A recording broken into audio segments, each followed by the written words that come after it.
you guys doing today? Jason A. Kuhn here, giving you a Fight the Deception with Real Perception Christian News Brief for December 23rd, 2013. Exactly 100 years after the 1913 signing of the Federal Reserve. We'll jump into it here at the economicscollapseblog.com, an article about the Federal Reserve. On the 100th anniversary of the Federal Reserve, here are the 100 reasons to shut it down forever. December 23rd, 1913 is a date which will live in infamy. That was the day when the Federal Reserve Act was pushed through Congress. Many members of Congress were absent that day, and the general public was distracted with holiday preparations. How we have reached the 100th anniversary of the Federal Reserve, and most Americans still don't know what it actually is or how it functions. But understanding the Federal Reserve is absolutely critical because the Federal Reserve is at the very heart of our economic problems. Since the Fed was created, there have been 18 recessions or depressions. The value of the U.S. dollar has declined by 98%, and the U.S. national debt has gotten more than 5,000 times larger.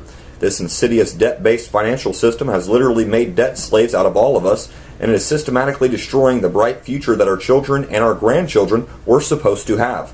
If nothing is done, we are inevitably heading for a massive amount of economic pain as a nation. So please share this article with as many people as you can. The following are 100 reasons why the Federal Reserve should be shut down forever.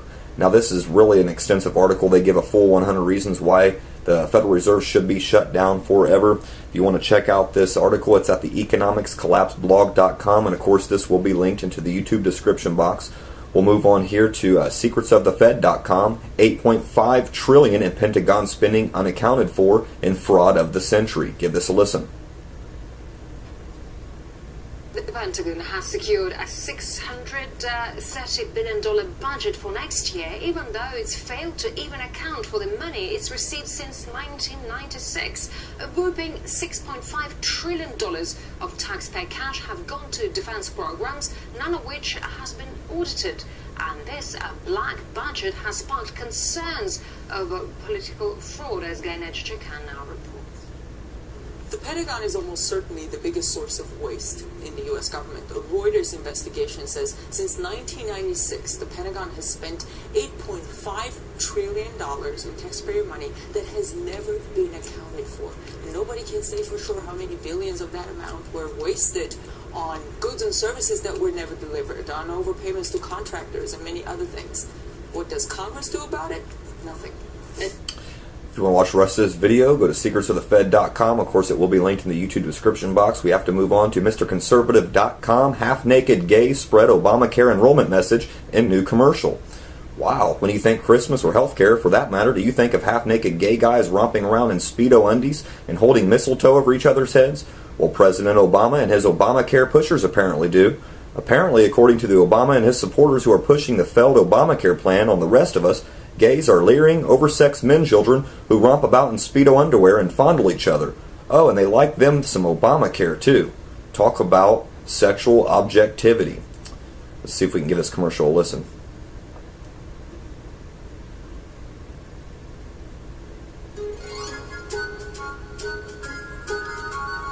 It says, get enrolled. A full frontal freedom production. From your Thanksgiving. Now it is a season. Well, shows the gays and Speedos romping around. The doctor brings a lump of coal. Mistletoes, cookies. Get enrolled. Get enrolled. And when it's time for resolutions, a health. Oh, Obama extended the enrollment date to 11:59 p.m. Christmas Eve. Insurance solution. Don't get left in the cold. Get enrolled, get enrolled, get enrolled. Wow.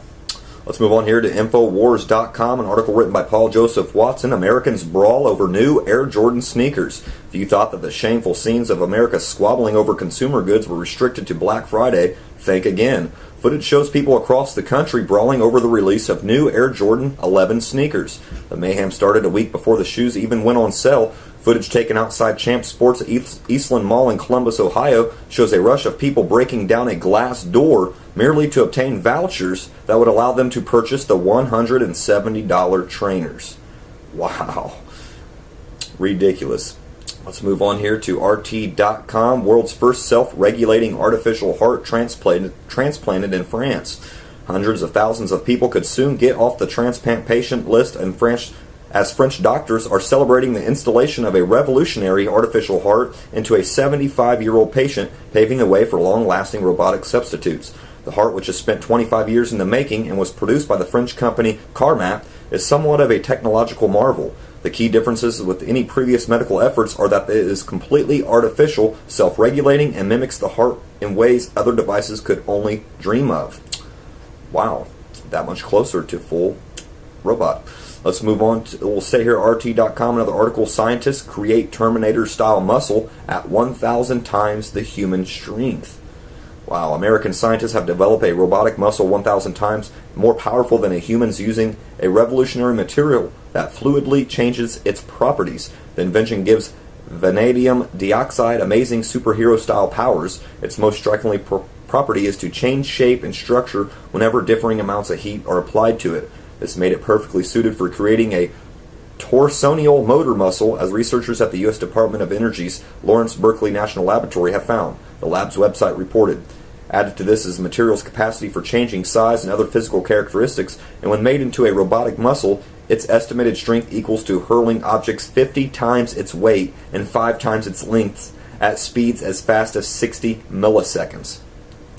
Wow, welcome to the New World Order. Let's move on here to online.wsj.com. Wall Street Journal, unwanted memories erased in electroconvulsive therapy experiments.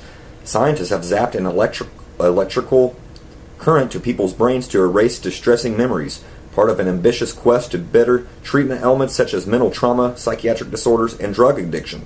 In an experiment, patients were first shown a troubling story in words and pictures. A week later, they were reminded about it and given electroconvulsive therapy, formerly known as electric shock. That completely wiped out their recall of the distressing narrative. Wow. It's a pretty strong effect. We observed it in every subject, said Marjan Kroos, neuroscientist at Radboud University Nijmegen in the Netherlands and lead author of the study published Sunday in the journal Nature Neuroscience. Wow, let's move on here to BenSwan.com. Johnny Depp uploads his brain in new film Transcendence. Just 2 days ago, the film director Wally Pfister, best known for being a protege of Christopher Nolan on the Dark Knight franchise and winning an Academy Award with Nolan for Inception, has released trailers for his new sci-fi film Transcendence. This is the directorial debut of the longtime Nolan cinematographer. Johnny Depp is getting his brain uploaded. In this film, Depp plays Dr. Will Castor, a renowned AI artificial intelligence researcher with work focused on creating a sentient machine. His work as a scientist is centered on the singularity, the point at which artificial intelligence overtakes human intelligence, and the two merge. Wow. Depp's character faces off against anti-technology extremists who are seeking to stop his experiments, even as his colleagues question whether the experiments should continue. The climax of the film seems to be an incident causes Dr. Will Castor to upload his consciousness into the mainframe after the extremists attack his work.